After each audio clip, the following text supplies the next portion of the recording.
Nós estamos mais uma vez aqui na Audibel e hoje com o Giovanni, que é fisioterapeuta.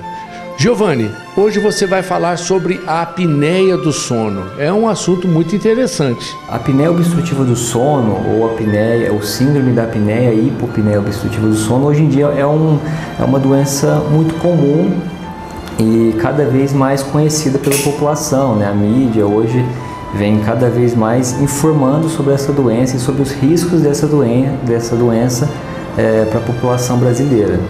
O que é a apneia do sono? A apneia é estritamente uma doença característica do sono, onde o indivíduo durante a noite ele para de respirar, né? Ele tem pausas respiratórias que são chamadas de apneias, onde esse indivíduo não tem nenhum fluxo aéreo passando para o pulmão, ou hipopneias, que ele tem um pequeno fluxo aéreo, mas é insuficiente para poder sustentar esse organismo, né? Como que é causada a apneia obstrutiva do sono? A região da faringe é uma região extremamente flácida, desprovida de estrutura óssea, e durante o sono, principalmente durante o sono profundo, uma das características é o relaxamento muscular, né? E essa estrutura relaxa tanto a ponto de obstruir, daí o nome apneia obstrutiva. E essa pessoa não consegue respirar. Ela só volta a respirar porque o nosso cérebro, de forma inteligente, microdesperta ou acorda essa pessoa. Então o cérebro pensa, pô, se eu não acordar esse cara, ele vai ter um problema sério. Tem alguma coisa a ver com o ronco? Com certeza. O ronco, ele é um dos sinais ou sintomas da apneia. Isso não quer dizer que toda pessoa que ronca tem a síndrome da apneia do sono. Não. Porém, todo mundo que tem apneia, um dos sintomas é o ronco. Além do ronco, durante o sono, essa pessoa acorda muito. Os indivíduos que têm apneia comentam que vão muito ao banheiro. Isso são características, são alterações hemodinâmicas que acontecem, são características da doença e é bem comum isso.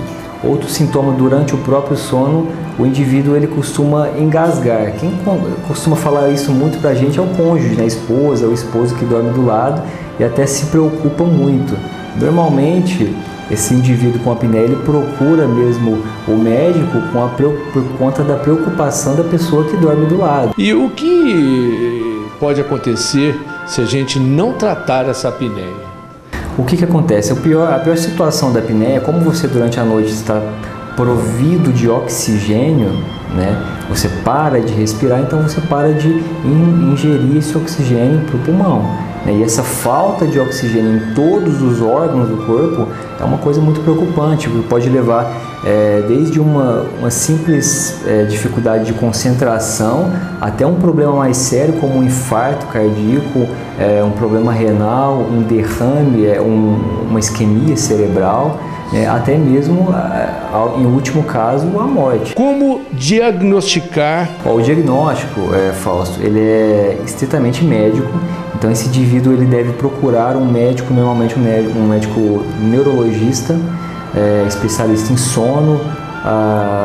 O otorrino também é um médico que está mais próximo aí de tratar essa doença. E o médico vai avaliar esse paciente e se achar que os sinais e sintomas são compatíveis com uma apneia, ele vai pedir um exame que chama polissonografia, tá? O que é esse exame? O paciente vai dormir na clínica, tem um quarto todo preparado, como se fosse a casa dele mesmo, e durante o sono ele vai ser monitorado. E a partir desse diagnóstico, o médico vai conseguir pautar o tratamento desse paciente. Quais seriam os tipos de tratamentos? Vai variar de acordo com a gravidade da apneia e de acordo com o perfil de cada paciente. Só o médico tem essa autoridade para poder encaminhar o tipo de tratamento. Existem alguns tipos de cirurgia que são feitas para indivíduos com uma apneia um grau mais leve, um grau mais moderado. Alguns aparelhos intraorais, que aí são ortodontistas que fazem, que são aparelhos que seguram a língua e jogam um pouco a mandíbula para frente, acaba abrindo espaço aéreo lá atrás e a pessoa consegue respirar melhor. Algum tipo de tratamento medicamentoso também, em alguns casos, são indicados. Normalmente em casos moderados altos ou em casos graves de apneia, o padrão ouro, para o tratamento é o CPAP. Então, qual que é a função do aparelho? Esse indivíduo que tem apneia, ele tem uma faringe obstruída. Esse aparelho ele vai gerar uma pressão positiva, uma força, vai sair um ar daqui, o indivíduo vai respirar esse ar e a força desse ar vai manter a faringe do indivíduo aberta e ele vai conseguir respirar normalmente a noite inteira. Hoje aqui na Audibel nós trabalhamos com as principais marcas de CPAP do mercado, inclusive o BiPAP, que é um equipamento um pouco mais avançado. O tratamento, como é algo diferente, assim como a gente vai usar um óculos, uma prótese dentária, é questão de adaptação e de acompanhamento. Esse é o trabalho do fisioterapeuta com o paciente apneico. Então, a minha função é adaptar bem o aparelho no paciente, escolher bem a máscara para cada tipo de paciente e acompanhar o seu tratamento de forma vitalícia. Isso é muito importante, tá? E com certeza esse trabalho do fisioterapeuta, esse trabalho que a gente tem feito aqui na Audibel, é um trabalho que vem trazendo muitos resultados. Dificilmente o paciente não consegue se adaptar. O acompanhamento desse paciente é algo extremamente importante, viu, Fausto? Bacana. O Giovanni, que é fisioterapeuta aqui da Audibel, explicou para os nossos teleassinantes sobre a apneia e também sobre os tratamentos. E eu convido o teleassinante, o pessoal que está aí, que viu, achou interessante, a entrar em contato aqui na Audibel para tratar a sua apneia ou maiores informações.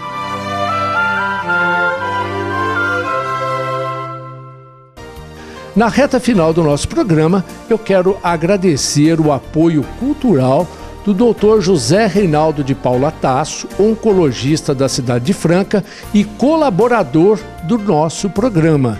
Ele sempre está aqui colaborando conosco, dando as suas informações sobre a especialidade oncologia. Obrigado ao Dr. José Reinaldo de Paula Tasso.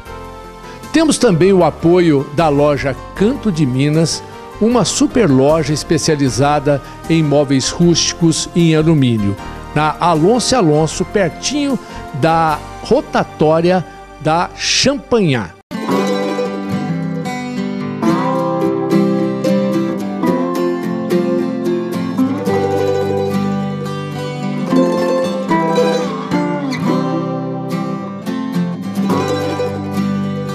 No rancho, no sítio e na cidade, Canto de Minas, o seu canto de felicidade.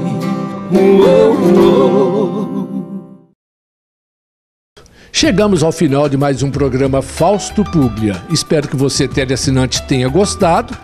E você pode curtir o nosso programa também pela internet, faustopuglia.com.br. Pode postar o seu comentário e curtir o programa da mesma maneira que você curte na TV. Espero você aqui na Nova TV, Canal 9, no próximo programa. Até lá!